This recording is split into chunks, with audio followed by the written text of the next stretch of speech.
RS-485. First up is RS-485. In our last video, we talked about RS-232, which uses big voltage swings to push data over a cable. But RS-232 has a massive weakness. It can only connect two devices point to point, and it fails if the cable gets too long or passes near heavy, noisy electric motors. Enter RS-485. Instead of measuring a single wire against ground, RS-485 uses differential signaling. It sends the data across two wires simultaneously, but flips the voltage on one of them.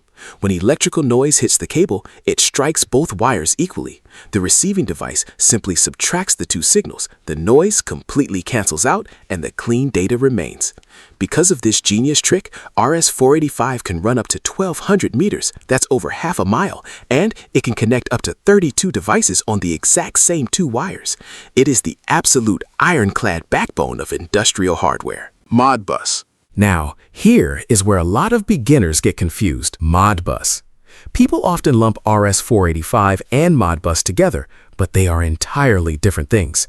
If RS-485 is the physical copper highway, Modbus is the language spoken by the cars driving on it. Invented in 1979 for PLCs, Modbus is a software-level protocol. It operates on a strict request-response model. One master device, usually an industrial computer, yells out an instruction like, "Device number 5, tell me your temperature." Every device hears the message, but only device 5 replies.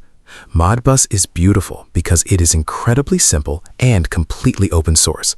It doesn't care about complex data formats. It just reads and writes binary ones and zeros directly into registers.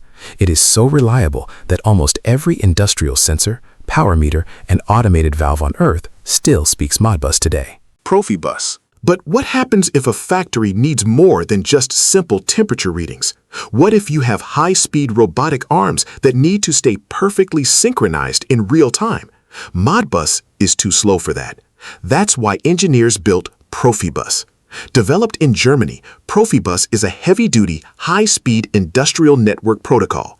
Unlike Modbus, which lazily waits for a master to ask questions, Profibus uses a highly efficient token passing system. The devices pass a digital token down the line at lightning speeds. Whichever device has the token gets total control to blast its data instantly. It is deterministic, meaning you can calculate down to the exact microsecond when a piece of data will arrive. You'll find Profibus in massive manufacturing plants, automated assembly lines, and water treatment facilities where timing precision is a matter of life and death. Lynn, let's shift gears and look inside your car. In Part 1, we talked about the CAN bus, the high-speed, expensive network that handles critical data between the engine and the brakes. But using CAN for every single button inside a vehicle is a massive waste of money. That's why engineers created LIN, or Local Interconnect Network.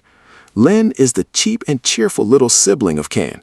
It operates on just one single wire and runs at a much slower speed. It uses a simple master-slave structure where one master control unit commands up to 16 slave devices.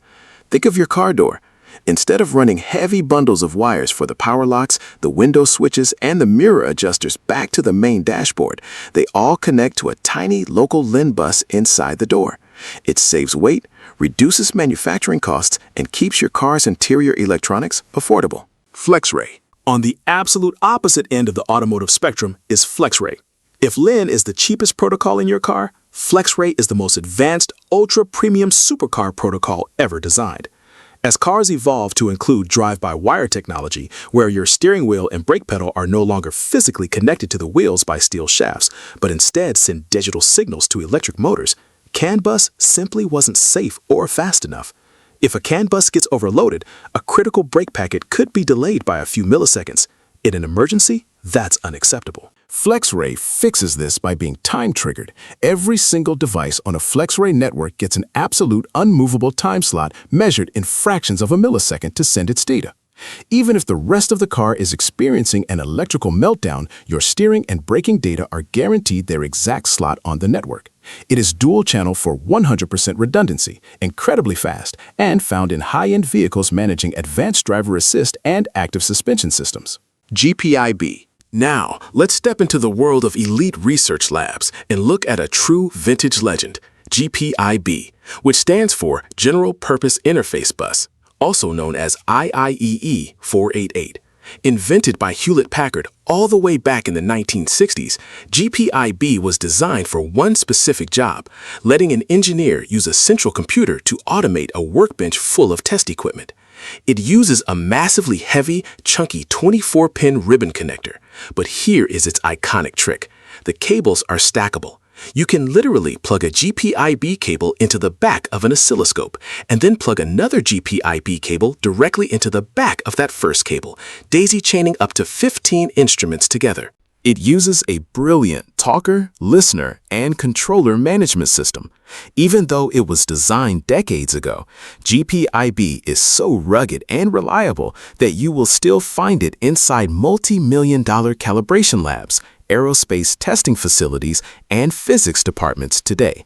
Engineers simply use a GPIB to USB adapter to let 50-year-old, ultra-precise test gear talk to a modern laptop. USB.